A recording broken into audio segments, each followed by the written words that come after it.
Hello, नमस्कार. कसे आहात सगळे? मस्त आहात ना? आशा करते तुम्ही सगळे आनंदात असाल. तुम्हा सर्वांचं अगदी मनापासून स्वागत आहे आपल्या चॅनलवरच्या आजच्या या व्हिडिओमध्ये. तर या वातावरणामध्ये बघा, म्हणजे पावसाळ्याचे जे दिवस असतात तर त्यामध्ये आपण कितीही एकदम साफसफाईने कामं केले आणि कितीही चांगल्या पद्धतीने घर ठेवलं तरी बघा कुठून ना कुठून आजारपण घरामध्ये शिरतंच. आणि आजारपण एकदा का घरामध्ये शिरलं तर घरातलं जे वातावरण आहे तर ते पूर्ण असं वेगळंच होऊन जातं. मग ते लहान मुलांना असो, मोठ्या माणसांना असो किंवा घरातल्या कुठल्याही सदस्याला असो. आणि त्यातल्या त्यात बघा, घरची जी गृहिणी आहे ती जर आजारपणामध्ये झोपली असेल तर मग घराचे हाल काही विचारायचं कामच नसतं. कारण सगळं घर बघा आसना रणभण पसरलेलं असतं. आणि घराची म्हणजे घरातले जे कामं आहेत किंवा घराची जी देखरेख आहे, गृहिणी जितक्या चांगल्या पद्धतीने करते ना तितक्या चांगल्या पद्धतीने घरातले कुठलेही सदस्य करू शकत नाही. कारण बघा, त्यांना खरं सांगते या गोष्टीची सवय नसते. गृहिणींना आपले कामं काय आहेत, काय नाही, घर कसं ठेवायचं, कोणतं काम कशा पद्धतीने करायचं, तर या गोष्टीची पुरेपूर तिला माहिती असते. पण घरातले जे सदस्य आहेत तर त्यांना बघा तेवढी म्हणजे या गोष्टीची सवय नसते. तर त्यामुळे घर जे आहे तर ते कुठे ना कुठे घरातले कामं आणि घर जे आहे तर ते असं थोडंसं कुठेतरी विस्कटल्या जातंच. तर तसंच बघा माझंसुद्धा झालं आहे. 4-5 दिवसापासनं म्हणजे आजारीच होती मी आणि 4-5 दिवसापासनं बरं काही वाटत नव्हतं. तर ते झोपून राहणं आणि मग मोबाईलसुद्धा बघायचा तितका मन करत नाही. जेव्हा आजारपण असेल तर डोळे दुखतात, डोकं दुखते. तर त्यामुळे मोबाईलही काही फारसा तेवढा बघत नाही मी. तर तेच मग दिवसभर झोपून राहणं आणि झोपल्यासुद्धा कंटाळा येतो, काय करावं काय नाही. आणि आजारपणामध्ये म्हणजे बसूशही वाटत नाही आणि झोपूनही राहावंसं वाटत नाही. तर काय करावं काय नाही काही सुचत नाही. तर 4-5 दिवस माझे अशाची याच्यामध्ये निघून गेले. म्हटलं चला केव्हापर्यंत झोपून राहणार आहे, आपले जे कामं आहे तर त्याकडे सुद्धा थोडंसं लक्ष दिल्या पाहिजे. आपलं जे घर आहे ते सुद्धा थोडंसं बघितलं पाहिजे. कारण बघा, आजारपणामध्ये आपण जितकं झोपून राहतो तितकंच आणखी आपल्याला म्हणजे एकदम असं बेकार वाटतं आणि असं वाटतं की आपण किती आजारी आहोत आणि किती नाही. त्यामुळे मग कुठेतरी बघा स्वतःलाच थोडंसं पुशअप करावं लागतं आणि स्वतःलाच थोडंसं बेटर फील करून घ्यावं लागतं. कारण आजारपणामध्ये आपण स्वतःला जर आजारपणाच्या ज्याच्यावर सोडलं तर आपण स्वतःला कधीही बेटर फील करत नाही. त्यामुळे मग कुठेतरी स्वतःला थोडंसं ते चांगलं म्हणजे फील करून घ्यावं लागतं. तर म्हणून मग म्हटलं की झोपूनच राहण्यापेक्षा आपले जे कामं आहेत तर ते करायला घ्यायला पाहिजेत. तर घरातलं बघा पीठ संपलेलं होतं. तर म्हटलं आधी गहू स्वच्छ करून घ्यायचे. मदतीला माझ्या सासूबाईसुद्धा बसलेल्या होत्या. म्हणजे जेव्हा कधी मी गहू वगैरे स्वच्छ करायला बसते तर त्यावेळेला सासूबाईसुद्धा थोडीशी मदत करून देतात. म्हणजे बसल्या बसल्या हे एक काम करून देतात त्या आणि भाजी बिजीचं तोडून देतात. तर गहू वगैरे स्वच्छ करून घेतले आणि त्यानंतर म्हटलं खूप दिवसापासून झाडांना पाणी घातलं नाही आहे. म्हणजे 2-3 दिवस झाले झाडांना पाणी काही घातलेलं नव्हतं. तर म्हटलं चला झाडांना पाणीसुद्धा घालून घ्यायची आणि म्हणजे झाडांना पाणीसुद्धा घालून घ्यायचं आणि थोडीशी त्यांची देखरेखसुद्धा करून घ्यायची. तर बघितलं तर बघा, जे पक्षी आमच्या इथे बाल्कनीमध्ये बसलेला असतो जो पक्षी, तर तो बघा पुन्हा आणखी इथे बसलेला. आणि आत्ताच जस्ट 4-5 दिवसाच्या आधीच त्याचा जो छोटासा बच्चू आहे तर तो उडला. आणि ही जी पक्षी आहे तर ही पुन्हा इथे कदाचित अंडे वगैरे देण्यासाठी बसली की काय, आता तोच पक्षी आहे की दुसरा आहे मला नाही माहिती. पण त्याने बघा दुसऱ्या झाडामध्ये पुन्हा घरटं बनवायला सुरुवात केलेली. तर आज सकाळी मी तिचा जो घरटा आहे तर तो काढून फेकला. कारण ऑलरेडी या पक्ष्यासाठी मी एक कुंडी जी आहे ती राखून ठेवलेली आहे. त्यामध्ये मी झाडं काही लावत नाही. आणि पुन्हा आणखी दुसऱ्या कुंडीतलं झाड त्याने खराब करून ठेवलं आणि पुन्हा आणखी तिसऱ्या कुंडीमध्ये त्याने घरटं बनवायला सुरुवात केली होती. तर तिथलं जे त्याचं घरटं आहे तर ते मी सकाळी फेकलं. आणि मला माहिती आहे की ही जी गोष्ट आहे ही चुकीची आहे. पण बघा, ऑलरेडी मी या पक्ष्यासाठी 2 कुंड्या खाली ठेवलेल्या आणि पुन्हा आणखी याने तिसऱ्या ज्या कुंडीमध्ये झाड आहे तर तिथे घरटं बनवायला सुरुवात केली. तर म्हटलं आता याच्या एकासाठी सगळे झाडं मी माझे खराब करू शकत नाही. त्यामुळे मग सकाळी मी इथे घरटं फेकलं.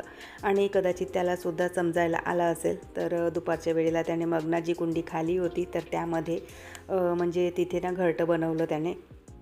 तर मागे बघा एका ताईंची कमेंट होती की स्नेक प्लांटची कटिंग ना कशाप्रकारे लावायची. तर अगदी सोपी आहे बघा. त्यातला ना जो पान असतो ना तो पान कट करून घ्यायचा आणि पान असा मातीमध्ये लावायचा. तर बघा अशा प्रकारे समोर एक झाड तुम्हाला दिसत असेल माझ्या हातामध्ये. तर ते जर पान आपण मातीमध्ये लावलं तर त्यानंतर ना त्या पानामधूनच असे ना छोटे छोटे बेबी प्लांट्स निघतात. किंवा मग अशा प्रकारचे जे बेबी प्लांट्स निघालेले जर तुम्हाला कोणाकडे मिळाले तर ते बेबी प्लांट्ससुद्धा आपण लावू शकतो. तर ही जी कुंडी आहे तर बघा मागे ना झाडांना खुंटलता माझ्या हाताने ना इथलं एक पान तुटलं. तर तीच म्हणजे तो जो पान आहे तर तो मी ना या कुंडीमध्ये लावला आणि तिथे आजूबाजूला ना 2-3 छोटे छोटे बेबी प्लांट्स निघले. आणि जो मोठा व्हेरिगेटेड स्नेक प्लांट आहे म्हणजे ज्यावर पिवळ्या रंगाचं व्हेरिगेशन झालेलं आहे तर त्याचेसुद्धा बघा पानं जगतात आणि बेबी प्लांट्सद्वारे सुद्धा आपण त्याची कटिंग लावू शकतो, पण पानंसुद्धा जगतात. तर बघा बऱ्याच दिवसापासून ना झाडांना स्प्रेसुद्धा केलेला नव्हता. मागे एका व्हिडिओमध्ये मी तुम्हाला सांगितलं होतं की माझी जी स्प्रे बॉटल आहे तर ती खराब झाली, म्हणजे वरचा जो पंप आहे तर तो तुटला आणि झाडांना स्प्रे काही होत नव्हता. तर मी मागे ना मिशोवरून ही जी स्प्रे बॉटल आहे तर ती ऑर्डर केली होती. तर बघा मिशोचे जे पार्सल आहे तर ते थोडे ना उशिरा येतात. तर 2 दिवसाच्या आधी ही स्प्रे बॉटलला मला रिसीव झाली. तर म्हटलं झाडांना स्प्रेसुद्धा करून घेते. आणि हे बघा सिंगोनियमचं झाड आहे, ड्वार्फ व्हेरायटी आहे सिंगोनियमची आणि इतकं पसरलं ते, म्हणजे आता 4-5 दिवस झाले मी झाडांकडे काही आलेली नव्हती. तर आता बघितलं तर बघा जेव्हा म्हणजे जसे 3-4 दिवसाच्या नंतर आपण आपले झाडं बघतो तर त्यावेळेला ना झाडं ना इतके सुंदर दिसतात आणि त्यामध्ये ना थोडेफार जे चेंजेस आहेत तर ते चेंजेससुद्धा आपल्याला अनुभवायला मिळतात.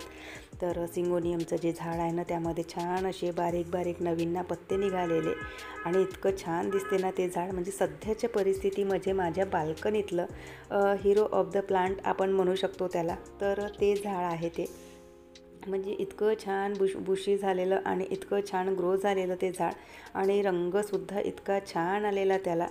तर झाडांना स्प्रेसुद्धा करून घेतला, झाडांचं कामसुद्धा आटोपलं आणि त्यानंतर ना थोडेफार ना कपडेसुद्धा प्रेसचे जमा झाले होते, कारण आता 5-6 दिवसापासून कपडे काही प्रेस केलेले नाही, कदाचित त्याच्यापेक्षाही जास्तच दिवस झालेले असतील. कारण आतापर्यंत बघा 10-12 दिवसापासून ना घरी रिनोव्हेशनचं काम चालू होतं आणि रिनोव्हेशनचं काम झालं त्यानंतर मग साफसफाई काढली मी आणि त्याच दरम्यान मला म्हणजे आजारपण आलं. तर आता 4-5 दिवस झाले, 9 तारखेपासून मी आजारी आहे आणि आता 4था-5वा दिवस आहे. तर 4-5 दिवस झाले तर घरातले जे कामं आहे ते काही बरोबर होत नाही आहेत. तर कपड्यांचा सुद्धा खूप सारा इथे गठ्ठा जमा झाला होता. तर थोडेफार जे यांचे शर्ट आहेत तर ते प्रेस करून घेतले, कारण बघा ड्युटीवर जाण्याचे जे कपडे आहेत ते संपायला लागले की मग जेंट्स लोक काय करतात, जे नवीन कपडे आहेत येण्या जाण्याचे किंवा जे पार्टीवेअर कपडे असतात तर मग ते घालायला सुरुवात करतात. तर म्हणून मग म्हटलं की आता थोडंसं बरं वाटत आहे तर ना कपडेसुद्धा प्रेस करून घ्यायचे म्हणून. सोबतच बघा माझ्या देव्हाऱ्यामधला ना मागे हा जो पिवळ्या रंगाचा कापड वर तुम्हाला दिसत असेल तर तो मागे ना जळला, म्हणजे रिनोव्हेशनच्या दरम्यानच तिथे मी ना एक कापड झाकलेलं, पूजा झाली जस्टच आणि थोड्या वेळाच्या नंतर दिवा चालूच होता आणि त्यावर ना घाण उडेल म्हणून मी एक कपडा झाकला तर तो कपडा जळला आणि सोबतच हे जे पिवळ्या रंगाचं कापड होतं तर ते सुद्धा जळलं. सुदैवाने देवांना आच वगैरे लागलेली नाही किंवा मंदिराला सुद्धा कुठल्याही प्रकारची आच वगैरे लागलेली नाही, पण तो कापड जळला होता. तर जो लाल रंगाचा कापड मी अंथरते तर तो एकच कापड होता तिथे आणि बघा कापडना म्हणजे अदलून बदलून घातले की बरे वाटतात.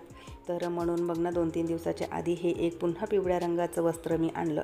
तर तेच मला ना मंदिराच्या नापाचं बनवायचं होतं, तर तेच इथे बनवणं माझं चालू आहे. आणि त्याला बघा यावेळी ना मी एकदम अशी ना पातळ लेस लावली, म्हणजे प्रत्येक वेळेला जे मी देवाऱ्याचे कपडे बनवते तर कपडे बघा मी घरीच बनवते, तुम्हाला बऱ्याच वेळा मी शेअर केलेलं आहे. तर यावेळी ना पातळ लेस लावली आणि म्हटलं चांगली वाटेल की नाही, पण बघून नंतर ना मग छान वाटत होती. तर अशा प्रकारे बघा इथे मंदिराचं जे वस्त्र आहे तर ते सुद्धा बनवून माझं झालेलं आहे आणि खरंच ना छान वाटत आहे. म्हणजे पिवळ्या रंगाचं कापड आहे आणि लाल रंगाचा जो लेस आहे तर तो मी लावला आहे आणि जे जुनं वस्त्र खराब झालेलं होतं तर म्हटलं बाकीचा हा कापड नवीनच आहे तर याचासुद्धा चौरंगाचा एक कापड बनवून घेते. तर चला आजचा जो व्हिडिओ आहे तो मी इथेच संपवते. आशा करते तुम्हाला आवडला असेल. व्हिडिओ कुठे जरी आवडला असेल तर लाईक करा, चॅनलवर नवीन असाल तर सबस्क्राईब करा, बेल आयकॉनसुद्धा क्लिक करा, जेणेकरून माझ्या येणाऱ्या व्हिडिओचं नोटिफिकेशन तुम्हाला असंच मिळत राहील. व्हिडिओ कसे वाटतात ते सुद्धा न चुकता कमेंट करून सांगत चला. पुन्हा भेटूयात नंतरच्या व्हिडिओसोबत. बाय. हर हर महादेव.